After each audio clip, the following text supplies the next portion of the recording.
মালদ্বীপের চতুর্দিকে সাগর, তাদের পাশেই একটা সৌদি আরবের জাহাজ ডুবে গেল, আর যত যাত্রী ছিল সব মারা গেল, কিন্তু একজন হাফেজে কোরআনকে আল্লাহ তার কুদরতে বাঁচিয়ে রাখছেন। একটা কাঠের উপরে ভাসতেছে হাফেজে কোরআন, অল্প বয়সের একজন হাফেজ। ভাইরা বন্ধুরা, মালদ্বীপের জেলেরা মাছ ধরার জন্য সাগরে নামলো। হঠাৎ করে নজর, কাঠের উপরে একটা বালক সাগরে ভাসতেছে, আল্লাহ তারে কুদরতে বাঁচিয়ে দিয়েছেন।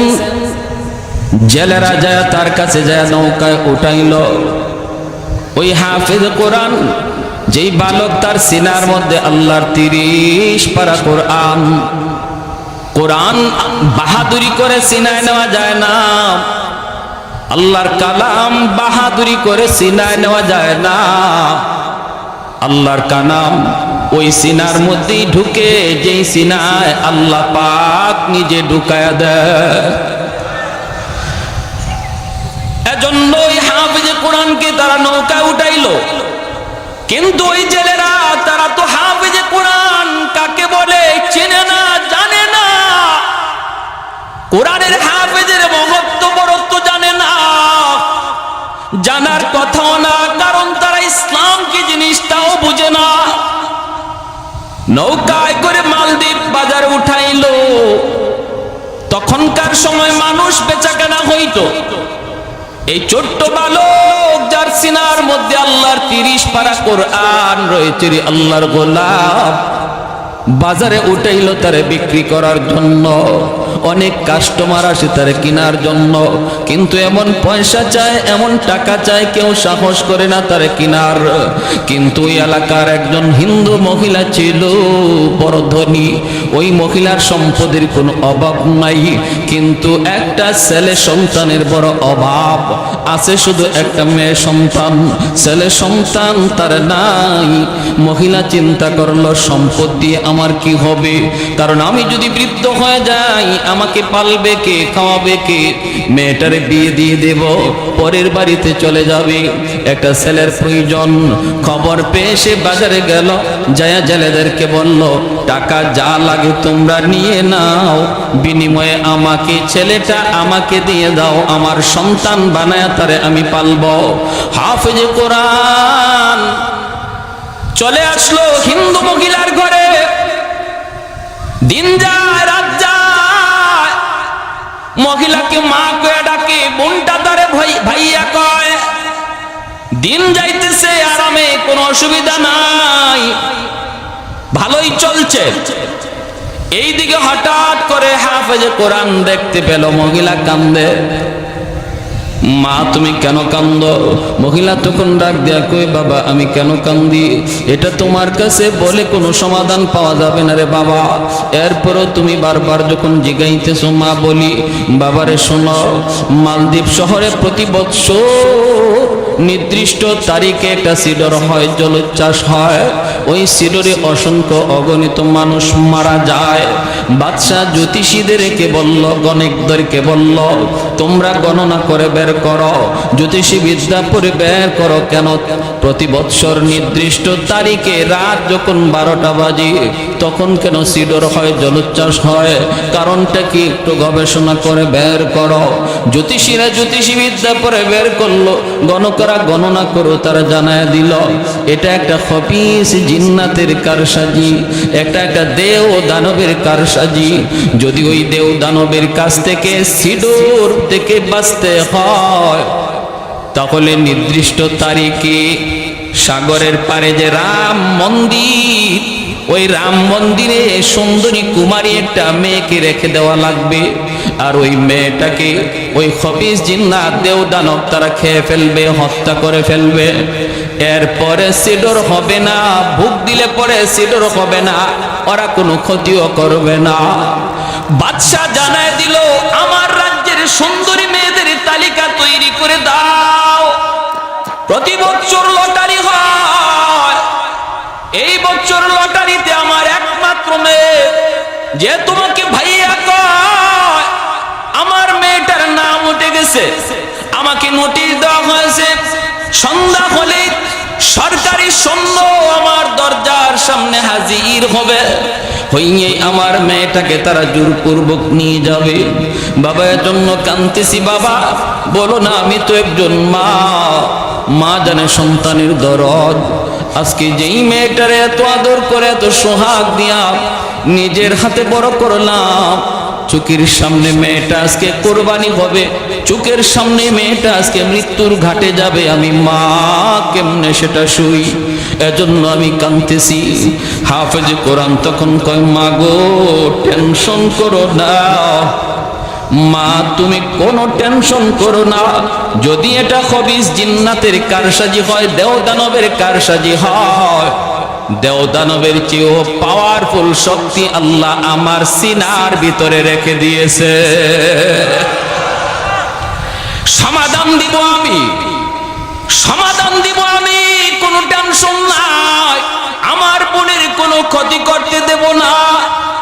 মা তুমি ভয় পেও না, ভয় পেও না। মা কই, বাবা তুমি কেমনে কি করবা? হাফেজে কোরআন কয়, মা আমার বোনটারে নানার বাড়িতে পাঠা দাও, আর বোনের জামা কাপড় পরাইয়া পালঙে আমার মেয়ে লোক বানায় বসায় দাও।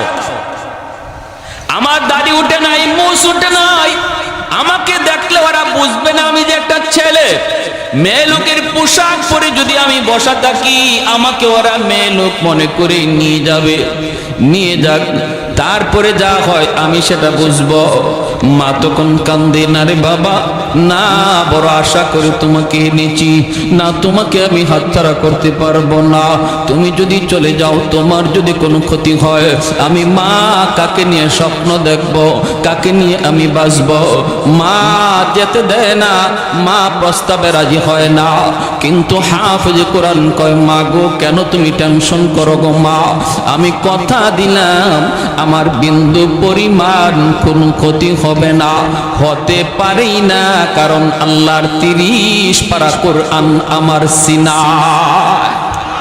উলফত মে বরাবর কে ওফা হো কে জফা হো, उल्फत में बराबर के वफा हो के जफा हो, हर चीज में लज्जत है अगर दिल में मजा हो, हर चीज में लज्जत है अगर दिल में मजा हो, एक चश्मे ज़दन गाफिल अज़ा शाख नबाशी, शायद के निगाहे कुनदा गाह नबाशी, शायद के निगाहे कुनदा गाह नबाशी, तो दिल में तो आता है समझ में नहीं आता, बस जान लिया मैं तेरी पहचान यही है, बस जान लिया मैं तेरी पहचान यही है। एक तो जोरे बोली अल्लाह अकबर, मुसलमानेर आवाजे बोली अल्लाह अकबर। भाइरा बंधुरा কোরআনের পাওয়ার আসেনি না নাই? আর একটু জোরে কোরআনের শক্তি আসেনি না নাই? আল্লাহর কালামের পাওয়ার আসেনি না নাই? প্রমাণ হবে, প্রমাণ হবে। ভাইরা বন্ধুরা, মহিলা কান্দে কয়, না না বাবা আমি তোমাকে হাতছাড়া করব না, তোমার যদি কোনো ক্ষতি হয়ে যায় আমি মা কাকে নিয়ে স্বপ্ন দেখব? না বাজান আমি রাজি না। কিন্তু ছেলে বলতেছে, মা টেনশন করবা না, টেনশন করবা না, কোনো ক্ষতি আমার হবে না, বোনটারে নানার বাড়ি পাঠায় দাও, নানার বাড়িতে পাঠায় দাও। ভাইরা বন্ধুরা নানার বাড়ি পাঠায় দিল। ছেলেটারে বোনের কাপড় পরাইয়া, মেয়ে লোকের কাপড় পরাইয়া পালঙে বসায় রাখলো। এইদিকে সন্ধ্যার টাইম, যেই মাত্র সরকারি ফৌজ দরজার সামনে এসে নক করেছে, এমনি মহিলা দরজা খুললা দেখি সরকারি ফৌজ। মহিলা তো আল্লাহ চিনে না, কোরআন চিনে না, কোরআনের মহত্ব বরত্ব জানে না, ঠিক কিনা? আল্লাহর কোরআনের সংস্পর্শে আর সোহবতে যারা আয় তারা কোরআনের পাওয়ার জানে, যারা কোরআনের কাছে আয় না তারা কোরআনের পাওয়ার জানে না, চিনেও না, ঠিক কিনা? আল্লাহ কোরআনের পাশে যারা আয়, সংস্পর্শে আয়, সোহবতে আয়, তাদের মধ্যে কোরআনের আসর যায় পড়ে। লাগে ওই কাপড়টা দামি হয়ে যায়। আল্লাহর কোরআন যেই কাঠের সাথে লাগে কাঠটা দামি হয়ে যায়। 10,000 20,000 টাকা গজের কাপড় যদি পায়ে লাগে আমাদের শরীর ঘামে না, পশম খাড়ায় না, ইন্না লিল্লাহ বলি না। কিন্তু আল্লাহর কোরআনের বস্তু নিয়ে যেই কাপড় দিয়ে বানানো হয় ওই কম দামি কাপড় যদি আমার পায়ে লাগে সাথে সাথে কলিজা কেঁপে উঠি, সাথে সাথে আমি কপালে চুমুকাই, সাথে সাথে আমি আমার টুটে লাগাই। আমার ভাইরা বন্ধুরা, আল্লাহর কোরআনের পাশে যেই আসে সেই কোরআনের খাতিরে দামি হয়ে যায়। অতএব কোরআনের মধ্যে কি আছে না আছে যদি জানতে হয় আলেমদের কাছে আসা লাগবে, মাদ্রাসায় আসা যাওয়া করা লাগবে, কোরআন পড়া লাগবে, কোরআন পড়নেওয়ালাদের কাছাকাছি আসা লাগবে, ঠিক কিনা? আলাইকুম বিমুজালাসাতিল উলামা ওয়া ইস্তিমাই কালামিল হুকামা ফাইন্নাল্লাহা তাআলা ইউহয়িল কলবাল মাইয়িতা বিনূরিল হিকমা কামা ইউহয়িল আরদাল মাইতাতা বিওয়াবিলিল মাতার।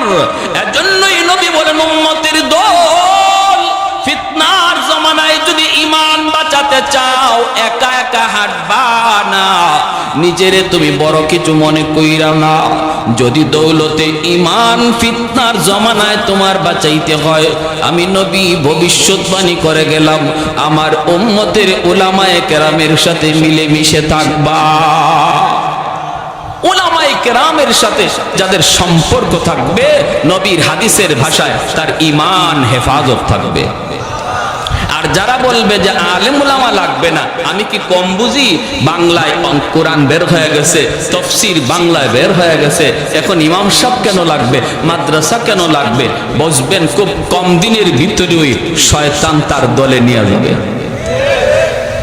ভাই, যদি আপনি আলেম উলামার সাথে সম্পর্ক রাখেন, ইমানের ডাকাত যে আপনার লেবাস পরে, ইসলামী লেবাস পরে আসছে আপনার ইমান ডাকাতি করার জন্য, আপনি তারে চিনবেন না। উলামায়ে কেরামের কাছে রাডার আছে, রাডার। ওই রাডার দিয়ে উলামায়ে কেরাম চিনবে সে ইসলামের বন্ধু নাকি দুশমন, সে চিনায়া দিবে। যখনই আপনারে বলবে এভাবে হয় না, এভাবে করলে হয়, এভাবে নামাজ হয় না, এভাবে পড়লে নামাজ হয়, এভাবে জানাজা হয় না, এভাবে পড়লে জানাজা হয়, এভাবে জুম্মা হয় না, এভাবে পড়লে জুম্মা হয়, যত যা কিছু আপনারে বলবে, কখন বলবে? যখন দেখবে আপনি একা একা হাঁটেন, নিজেরও অনেক বড় পণ্ডিত মনে করেন, নিজে নিজেই কোরআন পড়েন, কোন আলেমের কাছে যান না, তখনই আপনাকে সেই কথাগুলা বলবে।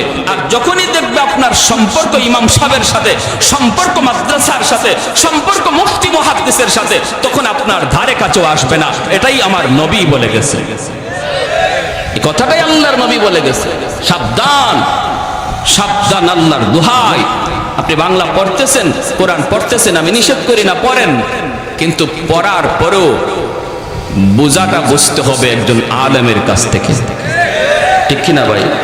পড়ার পরেও চূড়ান্ত বুঝটা নিতে হবে একজন আলেমের কাছ থেকে, জান্নাওয়ালা আলেমের কাছ থেকে। আজকের সমাজে আমাদের অনেক মুসলমান ভাই এই ব্যাপারে পথভ্রষ্ট হয়ে যাচ্ছে, গোমরা হয়ে যাচ্ছে, আলেমদের সাথে তার অন্তরে বিদ্বেষ জন্ম নিচ্ছে।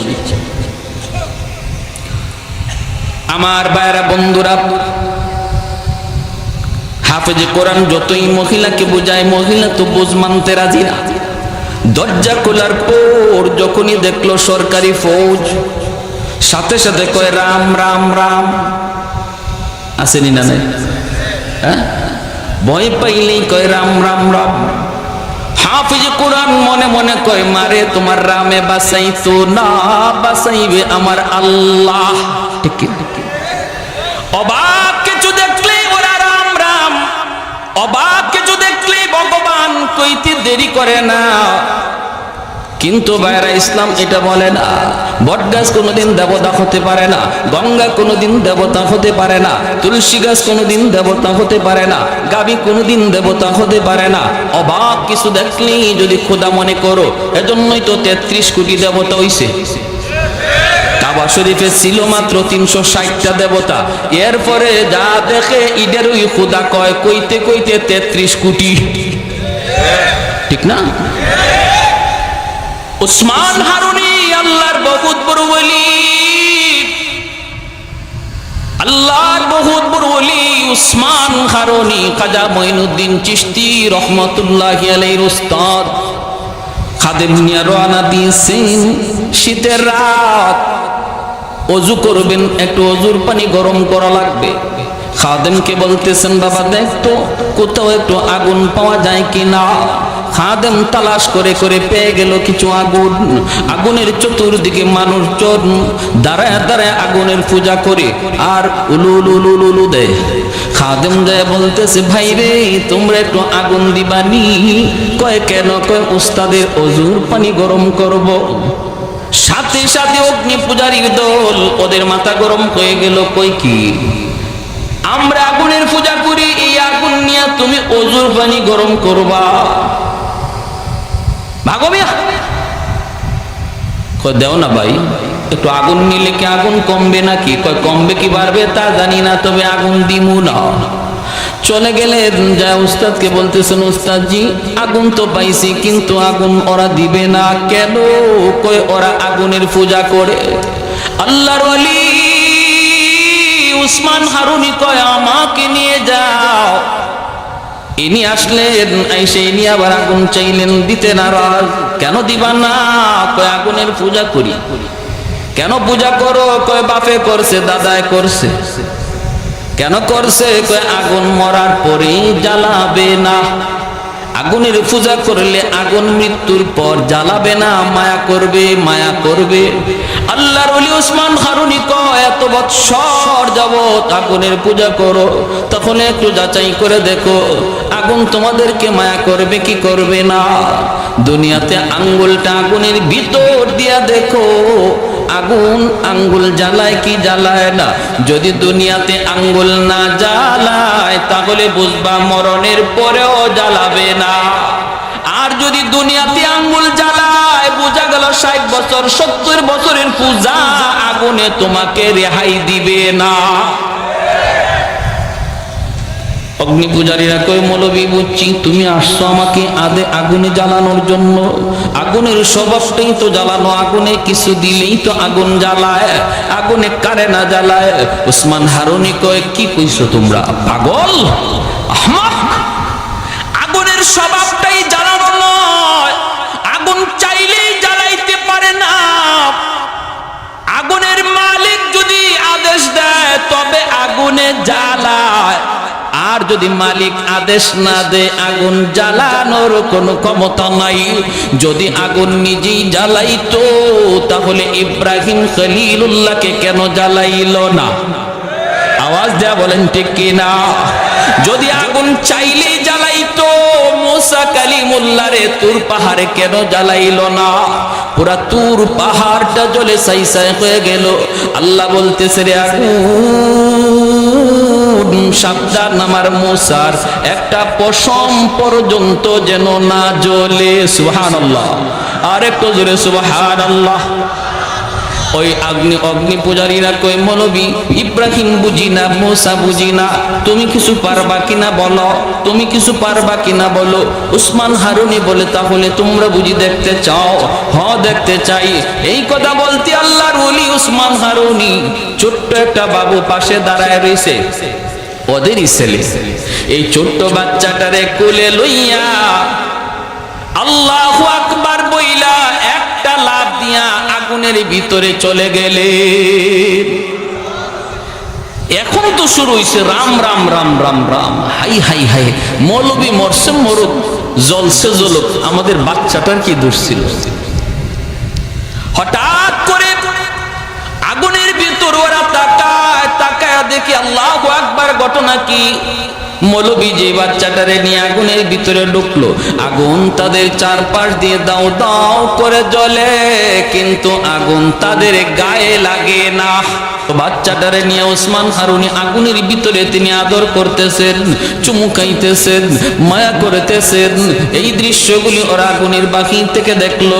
এরপরই আল্লাহর ওলি উসমান হারুনি আবারও আল্লাহু আকবার বলে বাচ্চা নিয়ে আগুন থেকে বের হয়ে আসলেন। এইবার অগ্নি পূজারীরা কয়ে বুঝছি, হায় হায় হায়, এতদিন যাবৎ আমরা কার পূজা করি?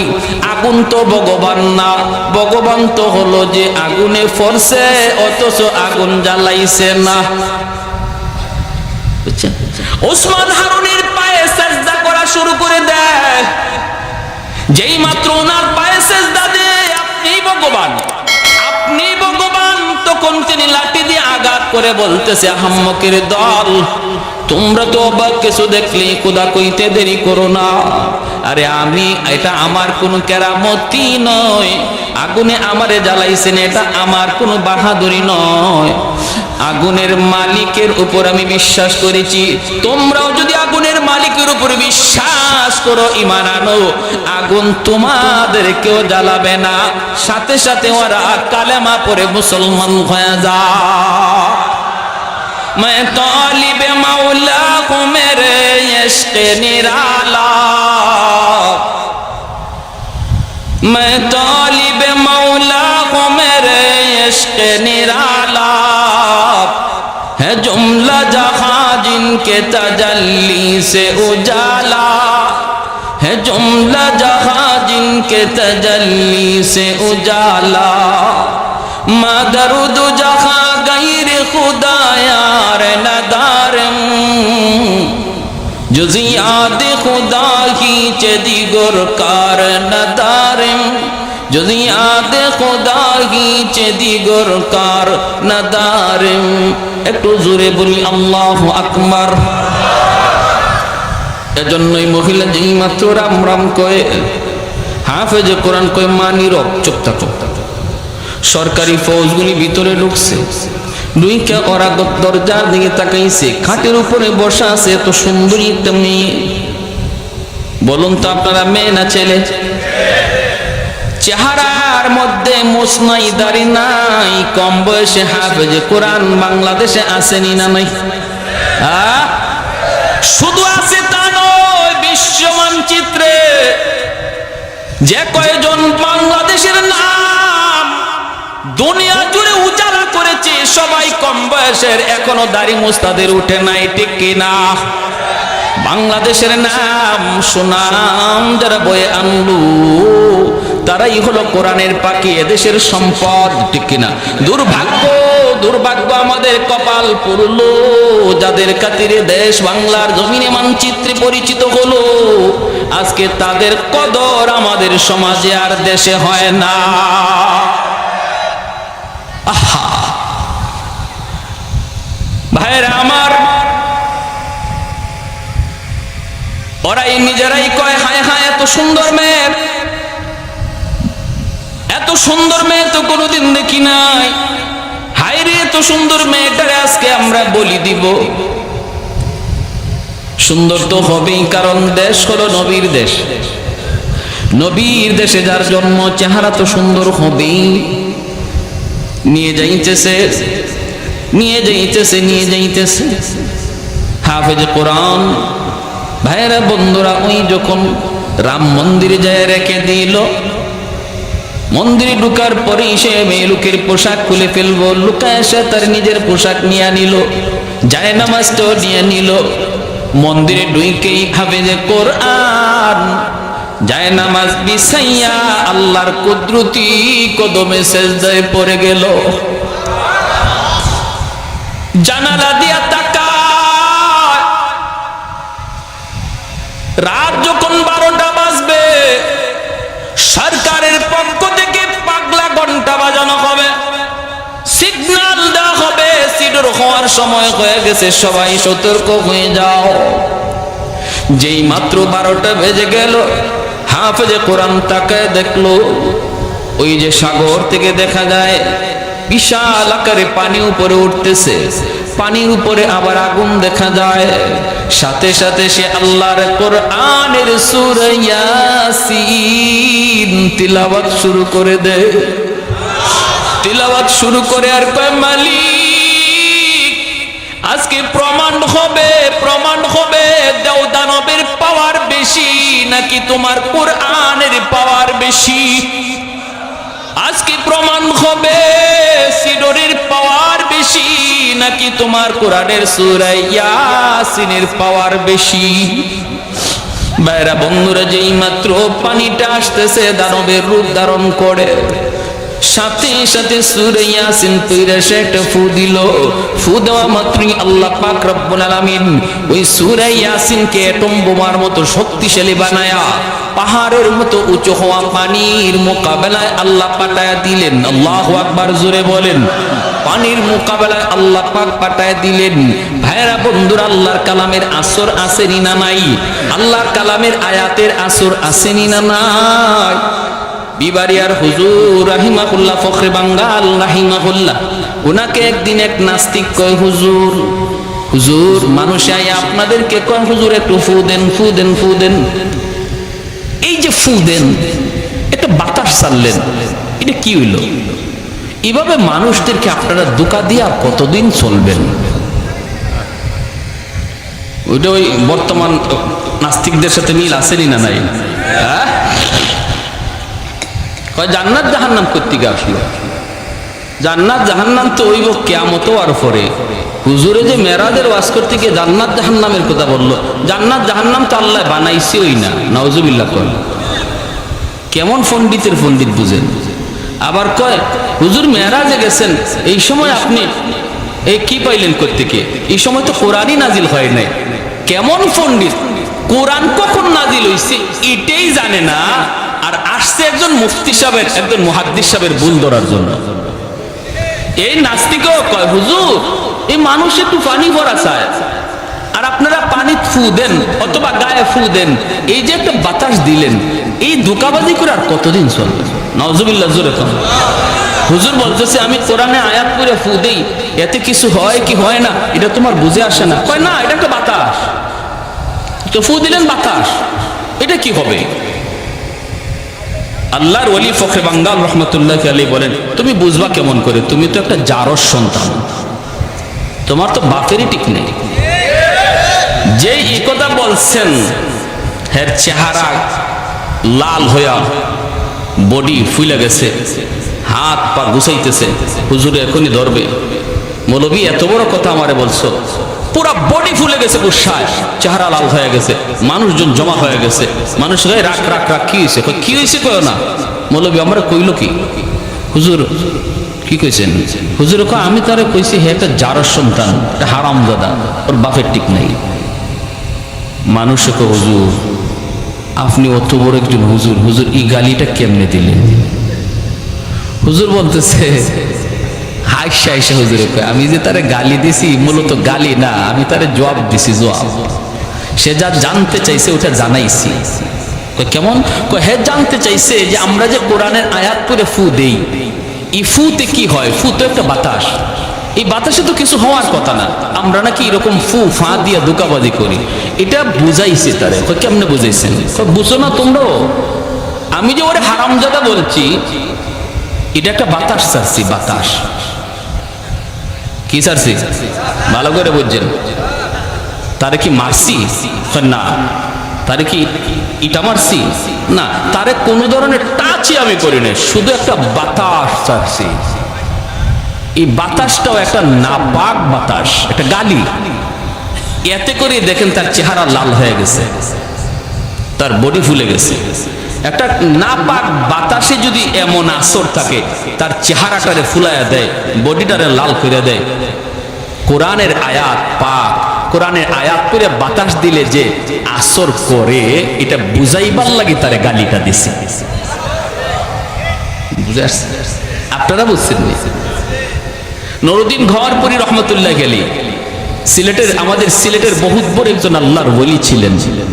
হুজুরের শনি মঙ্গলবারে ফু দিতেন, পানি ফোড়া দিতেন, পানি ফোড়া।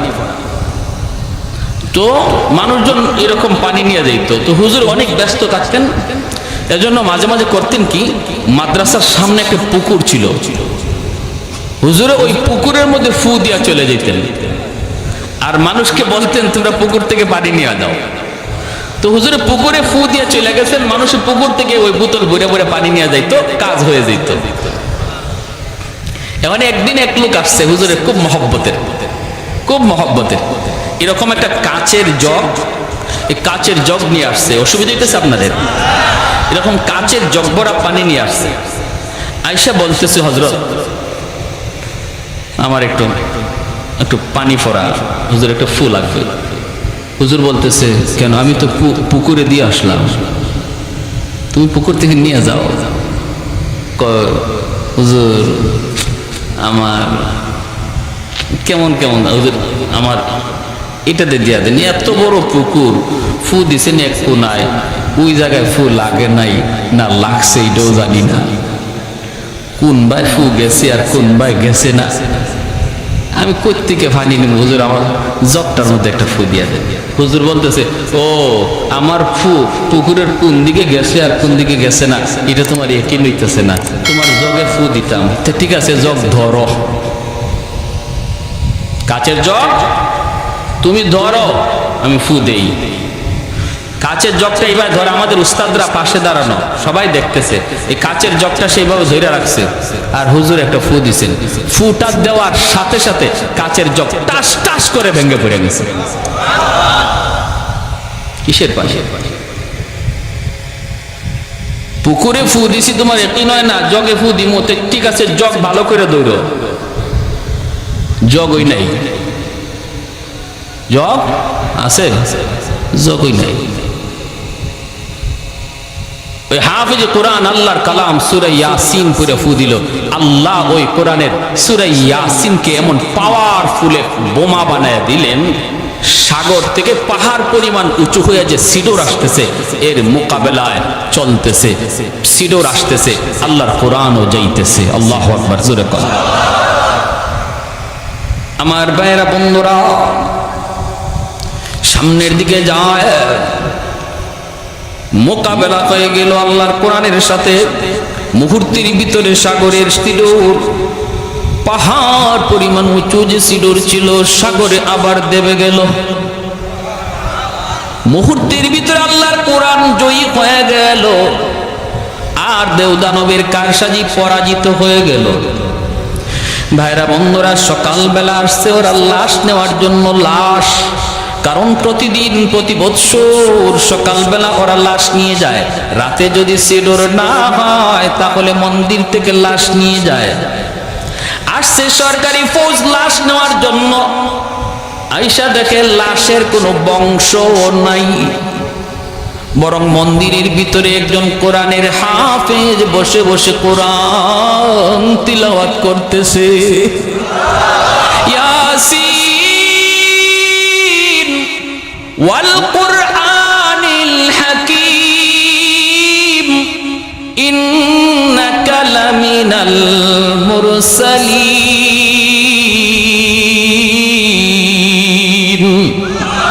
আল্লাহর কোরআন পড়তেছে, সরকারি ফৌজরা ইসা কয়ে, কি রে বেটা তুমি এখানে কি করো? লাশ কোথায়? হাফেজ সাহেব কয়ে, লাশ কোথায় পাইবা? লাশ কোত্থেকে আসবে? কয়ে, কেন? গতকাল যেই মেয়েটাকে আমরা রেখে গেলাম, এই মেয়েটার লাশ নেওয়ার জন্য এসেছি। হাফেজ সাহেব কয়ে, মেয়ে তোমরা আনো নাই, আমারই তোমরা আনছ। ফৌজরা কয়ে, কও কি তুমি? বলে, হ্যাঁ, আমাকে তোমরা নিয়ে আসছো, আমার বোনকে নানার বাড়ি পাঠায় দিছি। যারে তোমরা মনে করো মেয়ে, সে তো নানার বাড়িতে পিঠা খায়, আর আমি তো আমার বোনের জামা কাপড় পরে বসেছিলাম, আমাকে মেয়ে লোক মনে করে তোমরা নিয়ে আসছো।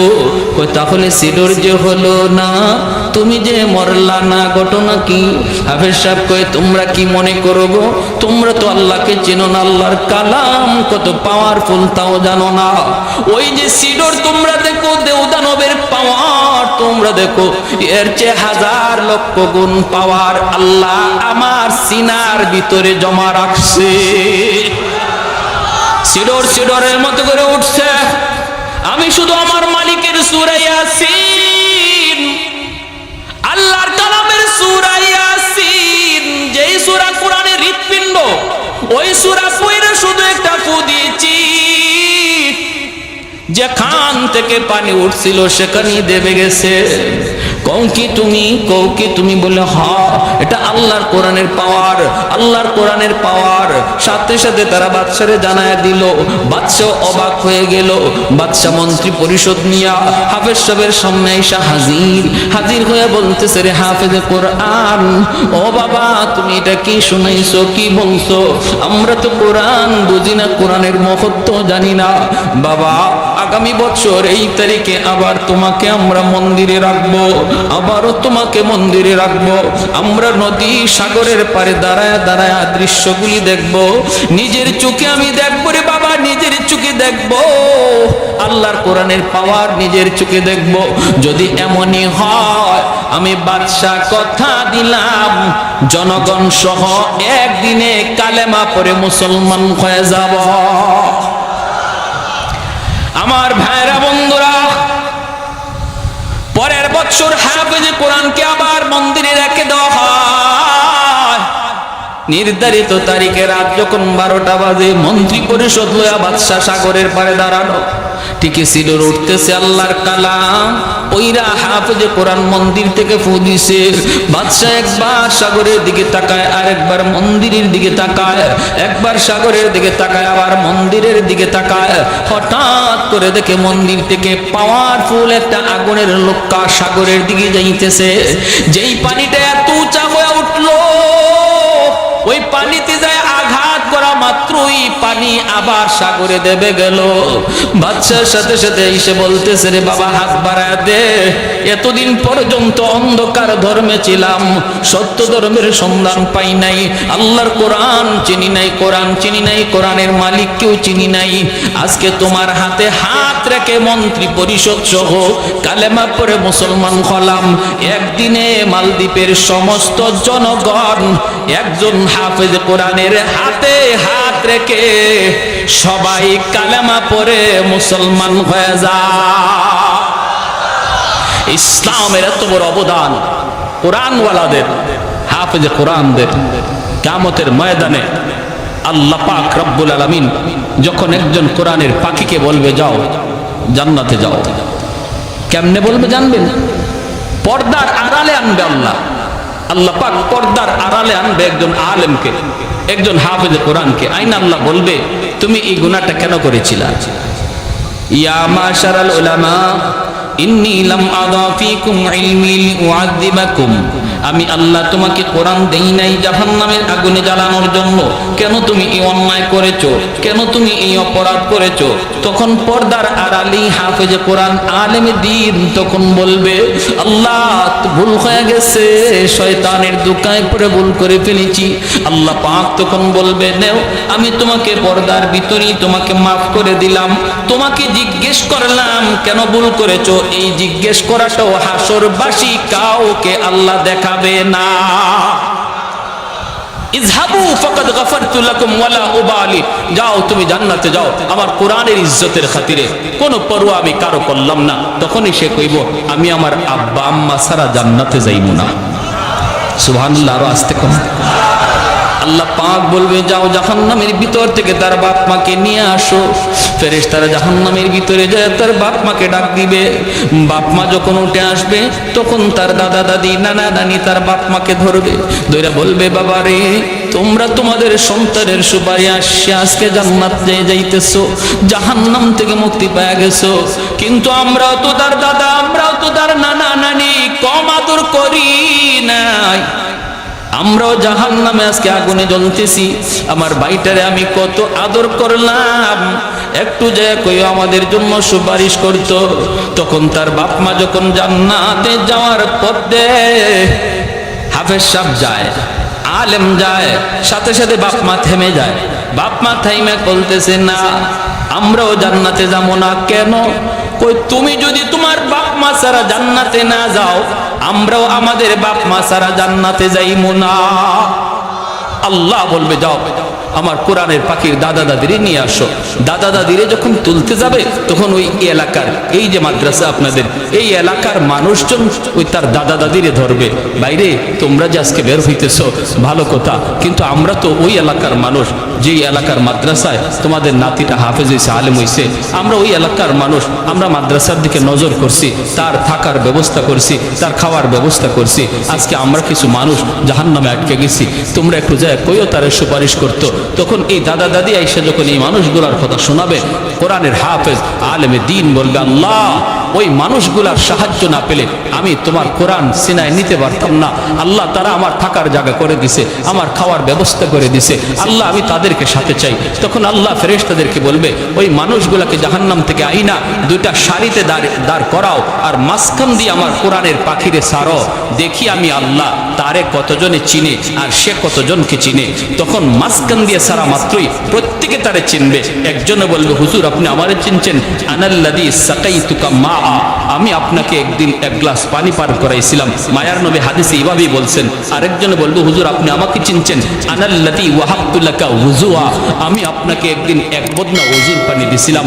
মুহাদ্দিসিনে কেরাম হাদিসের ব্যাখ্যায় লিখেন, নবী এই দুই কথা বলে শুধু দুইজনকে বুঝাইলেন না, এইভাবে অসংখ্য মানুষজন সহযোগিতার কথা ইয়াদ করাইয়া দিবে, আর তখন তার ইয়াদ হয়ে যাবে। আল্লাহ বলবেন, আমার কোরআনের পাখিরে যতজনে চিনতেছে আর সে যতজনকে চিনতেছে সব সহ জান্নাতে দিয়ে দাও। যেরকম সুবহানাল্লাহ। প্যারে হাজিরিন, তাহলে বলুন মাদ্রাসার সহযোগিতা করলে লাভ আসেনি না নাই? একজন ছেলেকে, সন্তানকে, নাতিকে কোরআনের হাফেজ আলেম বানাইলে লাভ আসেনি না নাই? হ্যাঁ, 10 জন মার্কা মারা জাহান্নামীরে একজন হাফেজ সুপারিশ করে জান্নাতে নিয়ে যাবে। মা বাবা, দাদা দাদি, নানা নানি, শ্বশুর শাশুড়ি, আরেকজন হইল যেই বাড়ির সে খাইয়া হাফেজ সাহেব হইছে, অথবা যিনি তারে সারা বছর খাওয়াইয়া হাফেজে কোরআন বানাইছে, ওই বাড়ির লজিং মাস্টার নেই। এই কথাটা আল্লামা কাশ্মীরি রহমতুল্লাহ আলাইহি তার কিতাবে হাদিসের ব্যাখ্যায় লিখছেন। অনেক মুহাদ্দিসিনে কেরাম লিখছেন যে মা বাবা, দাদা দাদি, নানা নানি, শ্বশুর শাশুড়ির সাথে ওই দুজন মানুষও যাবে যারা তারে হাফেজ বানাইছে খাওয়ায়া। প্যারে হাজিরিন, আল্লাহর জান্নাতে হাজারো কোটি মানুষও যদি আল্লাহ পাক জান্নাতে দিয়া দেয়, তবু আল্লাহর জান্নাতের কোনো কমতি হবে না। বরযাত্রী যেভাবে বরের সাথে ঢুকে, এইভাবে মানুষজন আলেমের সাথে জান্নাতে ঢুকবে। সুবহানাল্লাহ। এজন্য প্রিয় হাজিরিন, লম্বা কোনো কথা না, আমরা অনেক কথা শুনছি শুরু থেকে নিয়ে। আপনাদের এই এলাকার মাদ্রাসা, এই মাদ্রাসা আপনাদের এলাকার জন্য রহমত, আপনাদের জন্য রহমত। মাদ্রাসার একজন ছাত্রকে খাওয়াবো বা মাদ্রাসার একজন উস্তাদকে খাওয়াবো, এটা মনে না করি যে আমি তারে খাওয়াইতেছি, বরং আল্লাহর কোরআন বলে তার উসিলায় আল্লাহ আপনারে খাওয়াইতেছে। মাদ্রাসার একজন ছাত্রের উসিলায় আল্লাহ আমারে খাওয়াইতেছে, আমি তারে খাওয়াইতেছি না।